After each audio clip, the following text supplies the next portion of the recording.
আসসালামু আলাইকুম। সপ্তম শ্রেণীর সুপ্রিয় শিক্ষার্থীবৃন্দ, আশা করছি তোমরা সকলে ভালো আছো।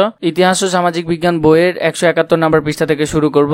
চলো শুরু করি। পচনশীল পণ্য, অপচনশীল পণ্য।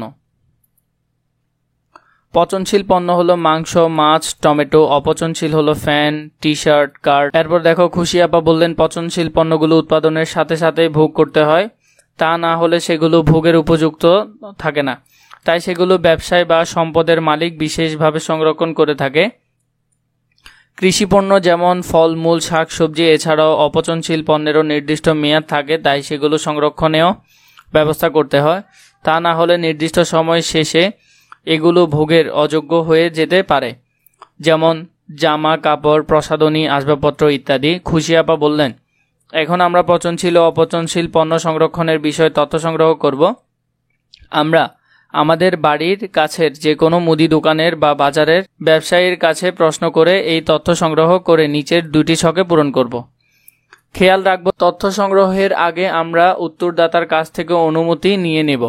এই জন্য প্রথম অধ্যায়ে দেওয়া উত্তরদাতার কাছ থেকে অনুমতি নেওয়ার নিয়মগুলো যথাযথভাবে পালন করব।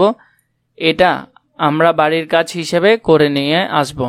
পচনশীল পণ্য সংরক্ষণের উপায়। পচনশীল পণ্য কত দিনের জন্য সংরক্ষণ, সংরক্ষণের উপায়। পচনশীল পণ্য কত দিনের জন্য সংরক্ষণ, সংরক্ষণের উপায়। প্রথমে ফল 3 থেকে 7 দিন শীততাপ নিয়ন্ত্রিত পরিবেশ সংরক্ষণ করেন। আঙ্গুরের মতো দ্রুত পচনশীল ফল আলাদাভাবে সংরক্ষণ করেন। এরপর দেখো, মাছ মাংস 2 থেকে 5 সপ্তাহ হিমায়িত অবস্থায়।